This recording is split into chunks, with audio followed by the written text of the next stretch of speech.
আজকের এই ভিডিওতে আমরা রায়ামাটির প্রশ্নচিত্রার পঞ্চম শ্রেণী তৃতীয় পর্যায়ে মূল্যায়ন 2025 অর্থাৎ ফাইনাল এক্সামের বাংলা বিষয়ের যে 6 নম্বর প্রশ্নপত্রটি রয়েছে অর্থাৎ ফতেপুর শ্রীনাথ ইনস্টিটিউশন এইচএস এই বিদ্যালয়ের সমস্ত প্রশ্নের উত্তরগুলি সমাধান করব।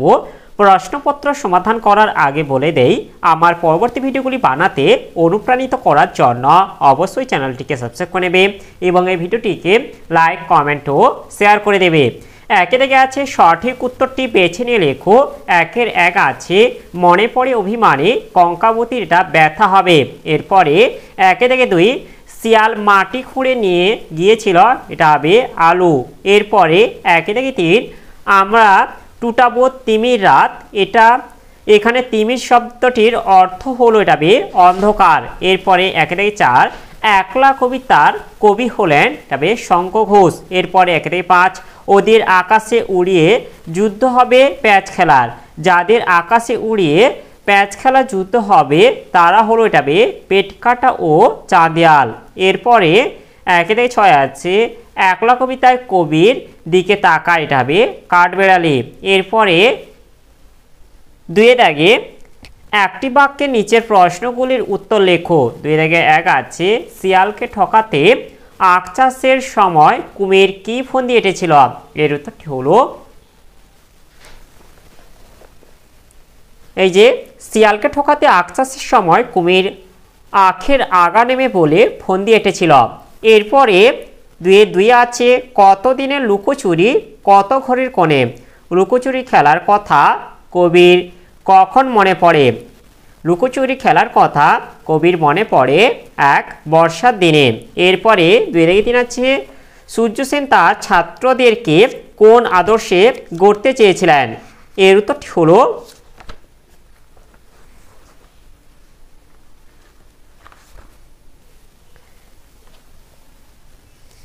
এই যে মাস্টারদা সূর্য সেন তার ছাত্রদের রামকৃষ্ণ বিবেকানন্দের ভক্তি ত্যাগ ও সাহসিকতার আদর্শে গড়ে তুলতে চেয়েছিলেন।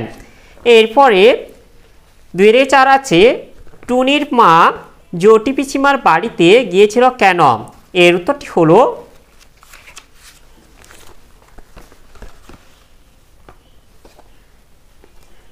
টুনির মা ডাল ভাঙতে জটি পিসিমার বাড়িতে গিয়েছিল।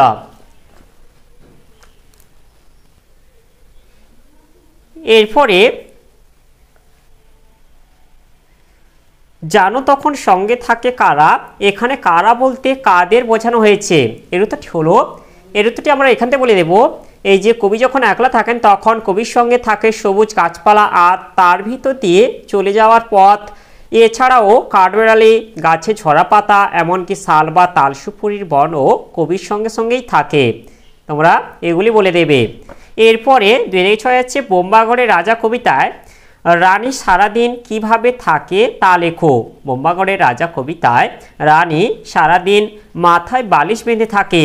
এরপরে 3 দাগে আছে 2-3টি বাক্যে নিচে প্রশ্নগুলির উত্তর লেখো, যে কোনো 4টে। 3 দাগে 1 আছে আকাশ জুড়ে মেঘের খেলা কোথায় বা সীমানা, আকাশ জুড়ে মেঘের খেলা বলতে কবি কি বোঝাতে চেয়েছেন, এর উত্তরটি হলো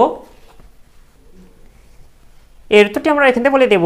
এই যে বৃষ্টি পড়ে টাপুর টুপুর কবিতায় এক বৃষ্টির দিনে মেঘের খেলা দেখতে দেখতে কবি মনে পড়ে ছেলেবেলার কথা, শৈশবে লুকোচুরি খেলা ঘরের কোণ, মায়ের হাসি মুখ, নিজের দস্যিপনার কথা মনে পড়ে, মায়ের মুখে শোনা রূপকথার গল্পও কবির মনে পড়ে, সুয়োরানী দুয়োরানী এবং কঙ্কাবতীর কথা মনে পড়ে, ছোটবেলায় বৃষ্টির দিনে অন্ধকার মিটি মিটি আলো দেওয়ালের ছায়া বৃষ্টির ঝুপঝুপ শব্দ কবির মনে আসে, এসবের সঙ্গেই মনে পড়ে মায়ের মুখে শোনা গান বৃষ্টি পড়ে টাপুর টুপুর নদে এলো বান। এরপরে 3 দাগে 2 আছে ব্রিটিশ শাসিত ভারতবর্ষে কোন পতাকা উড়ত তার বদলে বিপ্লবীরা কেমন পতাকা ওড়ালেন, এর উত্তরটি হলো এই যে ব্রিটিশ শাসিত ভারতবর্ষে ব্রিটিশ পতাকা ইউনিয়ন জ্যাক উড়ত, ব্রিটিশ পতাকা পুড়িয়ে ফেলে বিপ্লবীরা সেখানে স্বাধীন ভারতের তেরঙ্গা পতাকা ওড়ালেন। এরপরে 3 থেকে 3 আছে যেই না তাকে ধরতে যাব এখানে কে কাকে ধরতে যাবে, ধরতে গেলে কি হয়, এর উত্তরটি হলো এখানে একলা কবিতার কবি শঙ্খ ঘোষ তার একাকিত্ব সময়ের সঙ্গে কাঠবিড়ালে কি ধরতে যাবে, ধরতে গেলে সে এদিক ওদিক ছুটে পালায়। এরপরে 3 থেকে 4 যেটা আছে হোঁচট খাওয়া দুঃখ, কবির মতে কোন পথে কোনো দুঃখ নেই, এর উত্তরটি হলো কবির মতে যে পথে পিছলে পড়া নেই, হোঁচট খাওয়া নেই, ভয় নেই, সেই পথে কোনো দুঃখ নেই। এরপরে 3 থেকে 5 যেটা আছে কাঁপকাঠি কি তা ছিটকে গেলে ঘড়ির কি অবস্থা হয়, এর উত্তরটি হলো এই যে ঘড়ির দুদিকে আড়াআড়িভাবে আটকানো কাঠিকেই বলা হয় কাঁপকাঠি। ঘড়ির বুকের কাঁপকাঠি ছিটকে গেলে ঘড়ি কাগজের ফাটা টুকরোতে পরিণত হয়, অর্থাৎ আবর্জনাতে পরিণত হয়, কেউ তখন তার দিকে ফিরেও তাকায় না। এরপরে 3 থেকে 6 যেটা আছে কে কিভাবে জটি পিসিমাকে তাল জোগাড় করে এনে দিয়েছিল, এর উত্তরটি হলো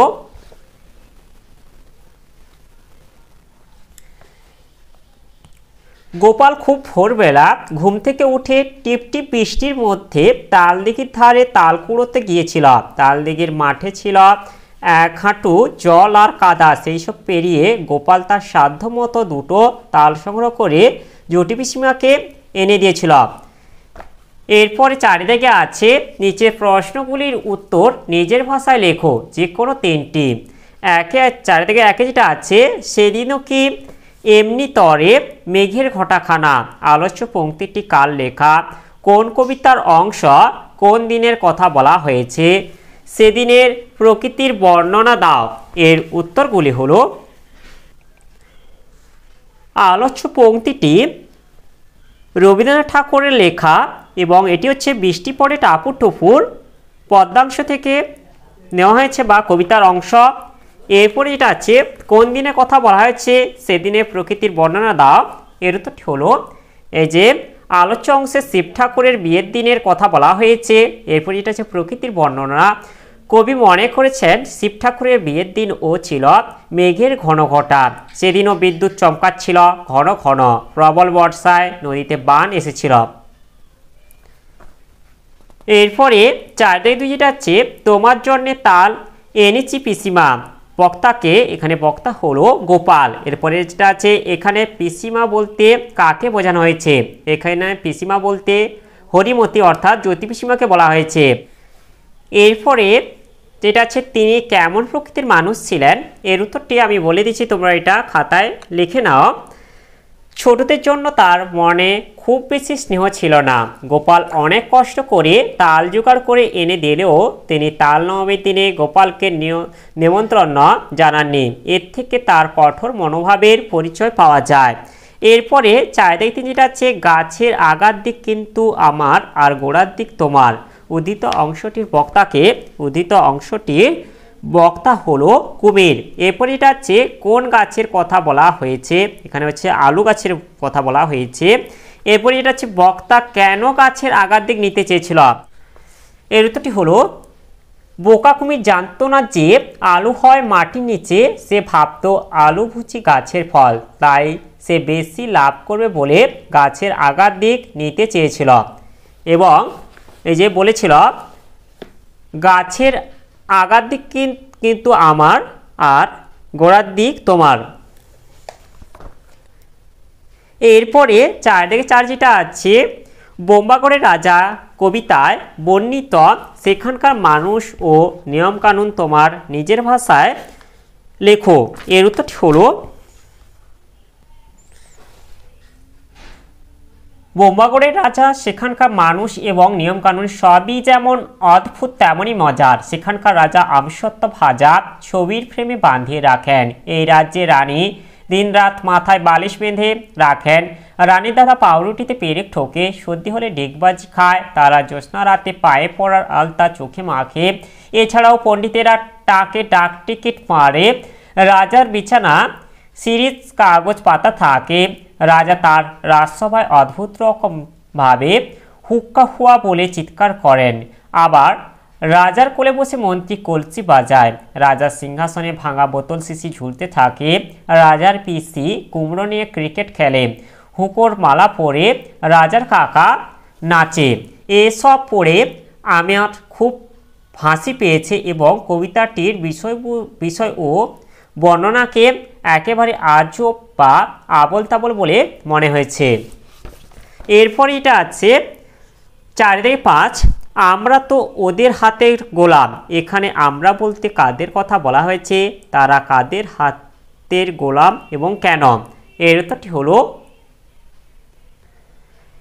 এর উত্তরটি আমি বলে দিচ্ছি, তোমরা এটাও খাতায় লিখে নাও। এখানে আমরা বলতে ভারতবাসীর কথা বলা হয়েছে। ভারতবর্ষে ইংরেজদের হাতের গোলাম, কারণ ইংরেজরা পলাশীর যুদ্ধের পর থেকে সমগ্র ভারত দখল করে নিয়েছিল, তাই ভারতের প্রত্যেক পরিবাসী তাদের গোলাম ছিল। এরপরে 5 দাগে আছে নিচে প্রশ্নগুলি নির্দেশ অনুসারে উত্তর লেখো। 5 দাগে 1 আছে পুরুষ বা পক্ষ কাকে বলে? পুরুষ বা পক্ষ কত প্রকার ও কি কি উদাহরণ সহ লেখো। এর উত্তরটি হলো, এই যে যাকে আশ্রয় করে সমাপিকা ক্রিয়ার রূপ বদলায় তাকে পুরুষ বলে। পুরুষ 3 প্রকার। 1 উত্তম পুরুষ, উদাহরণ আমি। 2 মধ্যম পুরুষ, উদাহরণ তুমি। 3 প্রথম পুরুষ, উদাহরণ সে। এরপর এটা আছে অথবা গদ্যাংশটি পড়ে পুরুষ বা পক্ষ চিহ্নিত করো। পেট কাটা চাঁদিয়ালের কথা শুনে একটা দীর্ঘশ্বাস ফেললো। এখানে পেট কাটা হচ্ছে প্রথম পুরুষ। এরপরে যেটা আছে বলল তোর, এটা হবে তোরটা হচ্ছে মধ্যম পুরুষ। লড়াই হবে, কেউ তো একজন ভোকাট্টা হয়ে হারিয়ে যাব। আকাশটা যদি আমাদের ঘর বাড়ি হতো, এখানে আকাশটা হচ্ছে প্রথম পুরুষ, আমাদের হলো এটা উত্তম পুরুষ। এরপর এটা আছে আমরা, এটা হবে উত্তম পুরুষ। যদি শুধুই আকাশে উড়তে পারতাম। এই যে দাগ দিয়ে এগুলি লিখে দিয়েছি, তোমরা এভাবেও করে দেবে, পুরুষগুলো চিহ্নিতকরণ করে দেবে।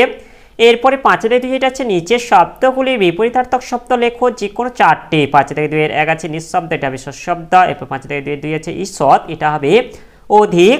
এরপরে 5 দাগে 2 এর 3 যেটা ধ্বংস, এটা সৃষ্টি হবে। 5 দাগে 2 এর 4 এটা স্থির থেকে এটা হবে অস্থির। এরপরে 5 দাগে 2 এর 5 বিক্রেতা থেকে এটা হবে ক্রেতা। এরপরে 5 দাগে 2 এর 6 ভোতা থেকে এটা হবে সুচলো। এরপরে 6 দাগে আছে তোমার জন্মদিনে আমন্ত্রণ জানিয়ে বন্ধুকে একটি চিঠি লেখো। এর উত্তরটি হলো, এই যে জন্মদিন উপলক্ষে বন্ধু নিকট আমন্ত্রণপত্র লেখো। তোমরা এইভাবে তোমাদের বন্ধুর নাম আর ঠিকানাগুলো চেঞ্জ করে একই রকম লিখে দিতে পারো। এই যে তোমরা দেখে নাও। এরপরে এটা আছে অথবা পরীক্ষা কেমন হয়েছে একথা জানিয়ে বাবাকে একটি চিঠি লেখো। এই যে এখানে পরীক্ষা কেমন হয়েছে জানিয়ে দিদিকে একটি চিঠি লেখা আছে, এটা হচ্ছে তোমরা বাবাকে করে দেবে। এখানে যে প্রিয় ছোট দিয়েছে এটা তোমরা বলে দেবে পূজনীয় বাবা বলে। এখানটা হচ্ছে তোমরা এগুলি লিখে দিতে পারো। এই যে এখানে আশা করি তুই এবং মা বাবার যেটা ভালো আছে, যেটা এটা হচ্ছে তোমরা তোমাদের বাবাকে যেভাবে সম্মান করো সেভাবে বলবে। আর বাকিগুলো মোটামুটি তোমরা একটু চেঞ্জ করে ভালোভাবে এইভাবে লিখে দিলে হয়ে যাবে। এরপরে 7 দাগে যেটা আছে নিচের যে কোনো একটি বিষয়ে অনুচ্ছেদ রচনা করো। প্রথমে এটা আছে 7 দাগে 1 বাংলার উৎসব। 7 দাগে যেটা আছে জগদীশচন্দ্র বসু, এটি আমি আমার আগের ভিডিওগুলিতেও আলোচনা করে দিয়েছি, তাই হচ্ছে এই ভিডিওটা বড় হয়ে যাবে বলে এটা দিচ্ছি না। এরপরে 7 দাগে 3 যেটা আছে তোমার দেখা একটি মেলা, এটা আমি দিয়ে দিচ্ছি। আর আগের এগুলি হচ্ছে আমার আগের ভিডিওগুলিতে আছে, তোমরা গিয়ে দেখে নেবে।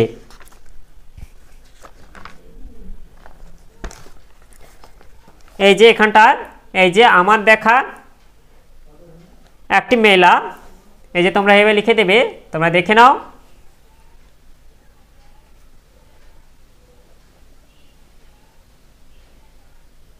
এই যে এতটা লিখে দেবে ভালো হবে।